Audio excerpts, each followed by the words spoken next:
Hello everyone, this is Ankita.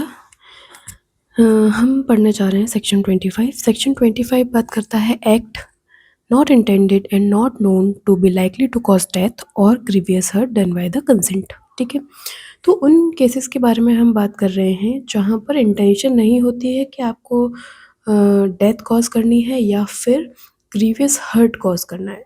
ठीक है, ना ही नॉलेज होती है, लेकिन उसके बाद भी अगर कंसेंट के साथ कोई एक्ट किया जाता है और उससे थोड़ा बहुत कुछ हार्म कॉज हो जाता है तो वहाँ पर क्या लाइबिलिटी रहेगी। ठीक है, तो इसमें कहा जा रहा है, देखिए, nothing which is not intended to cause death. इसमें कहा जा रहा है जहाँ पर इंटेंशन नहीं है डेथ कॉज करने की या फिर ग्रीवियस हर्ट कॉज करने की, and which is not known by the doer, और ये नॉलेज नहीं है डूअर को, जो भी वो एक्ट कर रहा है, that it is likely to cause death और ग्रीवियस हर्ट, कि वो जो भी एक्ट कर रहा है उससे डेथ या फिर ग्रीवियस हर्ट कॉज हो सकता है by reason of any harm. अगर उस एक्ट से कोई हार्म कॉज हो जाता है, और उसमें कहा जा रहा है विच इट मे बी कॉज्ड और इंटेंडेड, चाहे उस हार्म को कॉज करने के लिए उसकी इंटेंशन हो भी वहाँ पर, फिर भी कहा जाएगा कि अगर ऐसा कोई कंसेंट दिया गया है किसी 18 साल से बड़े व्यक्ति के द्वारा, तो यहाँ पर एज लिमिट बता दी गई है कि अगर आपको कंसेंट देनी है तो आपको 18 साल का होना ही चाहिए। तो अगर 18 साल से बड़े व्यक्ति के द्वारा अगर कोई कंसेंट दे दी जाती है और उसके द्वारा ऐसा कोई एक्ट किया जाता है जिससे कोई हार्म कॉज हो जाता है किसी व्यक्ति के द्वारा उस व्यक्ति के साथ जो कि 18 साल से ऊपर का है, ठीक है, तो वहाँ पर कहा जा रहा है कि वो एक्ट ऑफेंस नहीं होगा। ठीक है, अब यहाँ पर क्या कहा जा रहा है, यहाँ पर कहा जा रहा है जो आप कंसेंट दोगे, अगर आप 18 साल से ऊपर के हो तो आपको कंसेंट दो रूपों में दी जा सकती है। कैसे? एक हो सकती है एक्सप्रेस कंसेंट और एक हो सकती है इम्प्लाइड कंसेंट। इसमें कहा जा रहा है, देखिए आगे, एक्सप्रेस और implied to suffer that harm, और इस किस चीज़ के लिए दे रहे हो आप, उस हार्म को सफ़र करने के लिए। अब अगर आप इसका एग्जाम्पल देखना चाहो तो सबसे अच्छा एग्जाम्पल है जब हम कोई भी गेम्स खेलते हैं तो वहाँ पर कंसेंट होती है कि उसको खेलने के दौरान अगर आपको थोड़ा बहुत कुछ हार्म कॉज हो सकता है तो वो ऑफेंस नहीं समझा जाएगा। ये क्या है, ये एक कंसेंट है, चाहे वो एक्सप्रेस हो सकती है या फिर इम्प्लाइड हो सकती है। अब इसमें आगे क्या कहते हैं, और by the person, sorry, or by the reason of any harm which it may be known by the doer to be likely to cause any such person who has consented to take the risk of that harm। तो अगर किसी भी व्यक्ति के द्वारा consent दी गई है उसको ऐसा हार्म कॉज हो जाता है तो ये क्या है, ये ऑफेंस नहीं समझा जाएगा, ऑफेंस की श्रेणी में नहीं आएगा। अब इसका इलस्ट्रेशन क्या कह रहा है, इलस्ट्रेशन आप पढ़ोगे आपको बहुत क्लियर हो जाएगा। देखिए, यहाँ पर क्या है, यहाँ पर दो व्यक्ति हैं, एक ए है एक जेड है। इसमें कहा जा रहा है A and Z agree to fence with each other for amusement. तो ए और बी ने एक अग्रीमेंट किया है कि वो लोगों के अम्यूजमेंट के लिए या अपने के लिए वो एक दूसरे के साथ फेंसिंग का गेम खेलेंगे। ठीक है, the agreement implies the consent to each other suffer any harm which in the course of such fencing may be caused।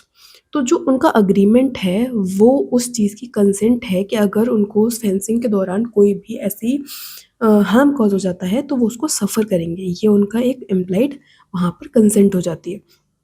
तो इसमें अगर उसको खेलने के दौरान हर्ट कर देता है ए जेड को तो वहाँ पर ए ने कोई भी ऑफेंस कमिट नहीं किया है। इस इलस्ट्रेशन में ये समझाया गया, ये बहुत अच्छा एग्जाम्पल है इस सेक्शन के लिए। अब आता है हमारा सेक्शन 26। सेक्शन 26 में बात की जा रही है, देखिए, act not intended to cause death और done by the consent in the good faith for the person's benefit. अब इसमें क्या चीज़ है, इसमें कहा जा रहा है कि यहाँ पर जो भी एक्ट किया जा रहा है उसका इंटेंशन नहीं था कि उससे कोई भी डेथ कॉज की जाए या उससे किसी भी व्यक्ति को ऐसा कोई हार्म कॉज किया जाए जो कि उसको उसकी डेथ कॉज कर दे। ठीक है, लेकिन इसमें कहा जा रहा है कि अगर वो किसी उस व्यक्ति की कंसेंट के साथ किया गया है और गुड फेथ में उसके बेनिफिट के लिए किया गया है तो यहाँ पर हम कुछ ना कुछ उसको फ़ायदा देंगे, और जो लोग ऐसा कुछ भी कार्य करते हैं उनको सेव करने के लिए भी ये प्रोविज़न बनाया गया है। अब बात क्या है, इसमें क्या लिखा हुआ है, तो इसमें लिखा हुआ है nothing which is not intended to cause death.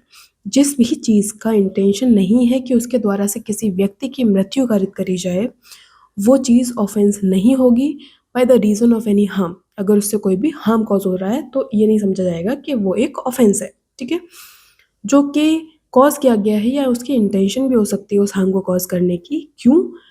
ये जानते हुए कि जो कर रहा है उससे वो प्रिवेंट कर सकता है उस व्यक्ति को किसी अदर हार्म से। ठीक है, अब इसमें कहा जा रहा है known by the doer to be likely to cause any person for the whose benefit it is done in good faith, जो किसके द्वारा इन गुड फेथ में किया जा रहा है, गिवन बाय द कंसेंट, और उसके द्वारा कंसेंट के साथ किया जा रहा है, उसने कंसेंट दी है कि भाई मैं ऐसा कोई हार्म जो है आप मेरे साथ कर रहे हो वो मैं हार्म सफ़र करने के लिए तैयार हूँ, उसने कंसेंट दे दी है और उसने उसका रिस्क ले लिया है। तब आपने अगर उसके बेनिफिट के लिए कोई भी ऐसा एक्ट किया है जिससे उसको थोड़ा बहुत हार्म कॉज हो रहा है लेकिन आपकी इंटेंशन नहीं है कि आप उसकी डेथ कॉज करें, तो वो एक ऑफेंस नहीं होगा। अब इसके लिए हम इलस्ट्रेशन क्या देख सकते हैं, इलस्ट्रेशन देख लीजिए। A surgeon knowing that the particular operation is likely to cause death. एक सर्जन है, सर्जन मतलब डॉक्टर जो ऑपरेशन वगैरह कर सकते हैं, ठीक है। तो उसका इंटेंशन नहीं था कि वो किसी भी व्यक्ति की डेथ कॉज करे। अब यहाँ पर अगला व्यक्ति कौन है, जेड, ठीक है। तो उसका इंटेंशन नहीं है कि वो जेड की डेथ कॉज करे। अब आगे क्या कंडीशन आती है, who suffers under the painful complaint but not intended to cause जेड्स death and intended in good faith that's benefit. तो ये क्या करता है, जेड के बेनिफिट के लिए जो जहाँ पर उसका ये कोई इंटेंशन नहीं था कि वो उसकी डेथ कॉज करना चाहता है, ठीक है। तो वो एक ऑपरेशन परफॉर्म करता है जेड पर। कैसे ऑपरेशन परफॉर्म करता है, जेड की कंसेंट के साथ। उसने कंसेंट फॉर्म वहाँ पर उसने भरवाया है, उसके बाद उसने ऑपरेशन किया है। तो ए ने जो भी चीज़ कमिट करी है उससे उसको थोड़ा बहुत जो भी हार्म हुआ है, आप ये नहीं कहोगे कि ये उसने ऑफेंस किया है वहाँ पर, क्योंकि उसके बेनिफिट के लिए किया है, उसके कंसेंट के साथ किया है, ठीक है। तो ये बताता है हमें सेक्शन 26, और ये किसको सेव कर रहा है, एक सर्जन को। अब आती है नेक्स्ट सेक्शन। नेक्स्ट सेक्शन में बात की जा रही है सेक्शन 27। सेक्शन 27 में बात की जा रही है, देखिए, act done in good faith for the benefit of child, person of unsound mind और by the consent of guardian. तो उन व्यक्तियों के लिए ये सेक्शन बनाया गया है जो व्यक्ति अपनी कंसेंट खुद नहीं दे पा रहे, ठीक है। इसमें कहा जा रहा है nothing which is done in good faith for the benefit of any person. तो अगर किसी व्यक्ति के लिए इन गुड फेथ ऐसा कोई भी कार्य किया जा रहा है, उसके बेनिफिट के लिए किया जा रहा है, वो ऑफेंस नहीं होगा। अगर इसमें कुछ कंडीशंस हैं, देखिए, अगर जो व्यक्ति है वो 12 साल का है, 12 साल से छोटा है, और कहा जा रहा है अनसाउंड माइंड का पर्सन है, मतलब पागल है या ऐसा कुछ माइंड का है जिसको जो भी कंडक्ट वो कर रहा है उसके बारे में उसको जानकारी नहीं है, ठीक है। इसमें कहा जा रहा है अगर उसके द्वारा कंसेंट दिया जाता है, किसके द्वारा, उसके गार्जियन के द्वारा या फिर ऐसे किसी व्यक्ति के द्वारा जिसके पास उसकी लॉफुल कस्टडी है, उसके लिए कोई भी ऐसा कंसेंट दिया जा रहा है उस 12 ईयर से छोटे बच्चे के लिए या फिर अनसाउंड माइंड के पर्सन के लिए जो अपनी कंसेंट खुद नहीं दे पा रहे, तो उनके लिए अगर ऐसा कोई कंसेंट दिया जा रहा है वहाँ पर, तो केवल इस वजह से कि उनके कंसेंट देने के बाद उस व्यक्ति के साथ कोई हार्म कॉज हो गया है, इस वजह से केवल आप ये नहीं कहोगे कि वो एक ऑफेंस है, ठीक है। इसमें आगे क्या कह रहे हैं, which it may be caused और intended by the doer it to be caused और known by doer to be likely to cause. तो इसका मतलब ये है कि भले ही वहाँ पर उस हार्म को कॉज करने का इंटेंशन था, नॉलेज था कि भाई ऐसा कोई हार्म कॉज हो सकता है, लेकिन उसके बेनिफिट के लिए हो रहा है, गुड फेथ में हो रहा है, तो आप ये नहीं कह सकते हो कि वो जो पर्टिकुलर एक्ट किया गया है वो एक ऑफेंस है। इसमें आगे क्या कहा जा रहा है, ये जो पर्टिकुलर सेक्शन है कुछ कंडीशंस में अप्लाई नहीं होगा। अब वो क्या चीज़ें हैं, इसमें आगे है प्रोवाइजो। प्रोवाइजो में कहा जा रहा है provided that this exception shall not extend. ये जो एक्सेप्शन है वो एक्सटेंड नहीं करेगा किस चीज़ पर, फर्स्ट ए आता है जिसमें कहा जा रहा है the intentional causing of death और to attempting to cause death. अगर डेथ कॉज की जा रही है इंटेंशनली या फिर अटेम्प्ट किया जा रहा है तो उस पर ये आपका एक्सेप्शन अप्लाई नहीं होगा, आपको एज अ ऑफेंस जैसे आपने ऑफेंस किया है ऐसे ही ट्रीट किया जाएगा। अब आता है B, the doing of anything which the person doing it known to be likely to cause death. आगे क्या कहा जा रहा है, देखिए, for any purpose other than the preventing of death और ग्रीवियस हर्ट और क्योरिंग एनी ग्रीवियस डिसीज और इन्फर्मिटी। इसमें कहा जा रहा है कि कोई भी व्यक्ति जो डेथ कॉज करने का, देखिए क्या कहा था इसमें, the doing of anything which the person likely to cause death. कोई भी ऐसा कार्य किया जा रहा है जिससे कोई भी डेथ कॉज हो सकती है, ऐसा कोई भी कार्य नहीं किया जाएगा एक्सेप्ट अगर आप डेथ या फिर ग्रीवियस हर्ट प्रिवेंट करने के लिए कर रहे हो, ठीक है। और क्या है आगे, या फिर आप किसी भी ग्रीवियस डिसीज या इन्फर्मिटी को क्योर करने के लिए कर रहे हो, आप केवल इन कंडीशंस में रिस्क ले सकते हो।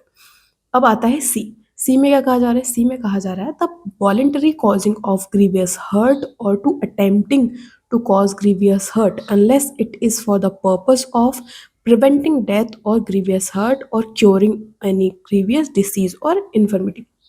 तो अगर आप वॉलेंटरी किसी को ग्रीवियस हर्ट कॉज कर रहे हो तो वहां पर भी अप्लाई नहीं होगा, वहां पर भी आप इसका बेनिफिट नहीं ले सकते हो।